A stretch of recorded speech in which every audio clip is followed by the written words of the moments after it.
اللهم صل على سيدنا ومولانا محمد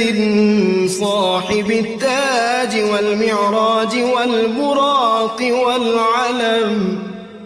دافع البلاء والوباء والقحط والمرض والألم، اسمه مكتوب مرفوع مشفوع منقوش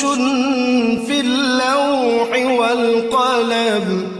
سيد العرب والعجم اسمه مقدس معطر مطهر منور في البيت والحرم، شمس الضحى بدر الدجى صدر العلا نور الهدى كهف الورى مصباح الظلم، جميل الشيم شفيع الأمم صاحب الجود والكرم، والله عاصمه وجبريل خادمه والبراق مركبه والمعراج سفره،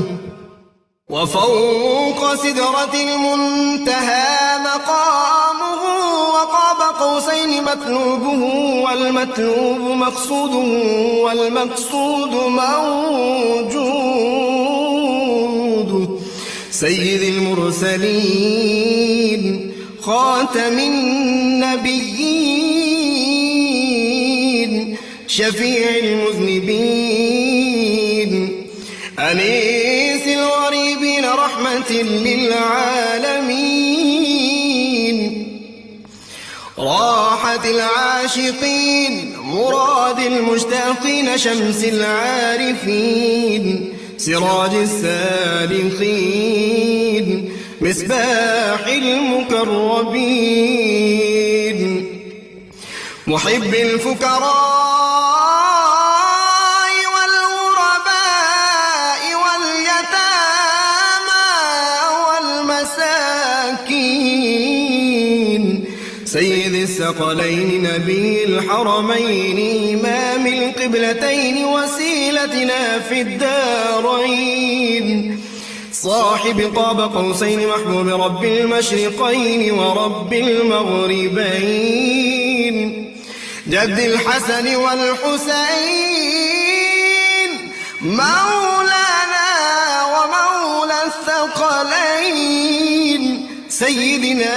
أبي القاسم محمد بن عبد الله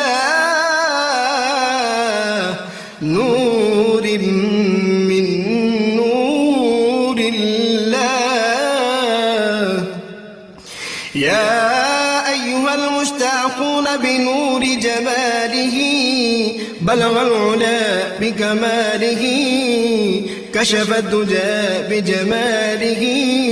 حصلت جميع خصاله، صلوا عليه وآله وأصحابه وسلموا تسليما.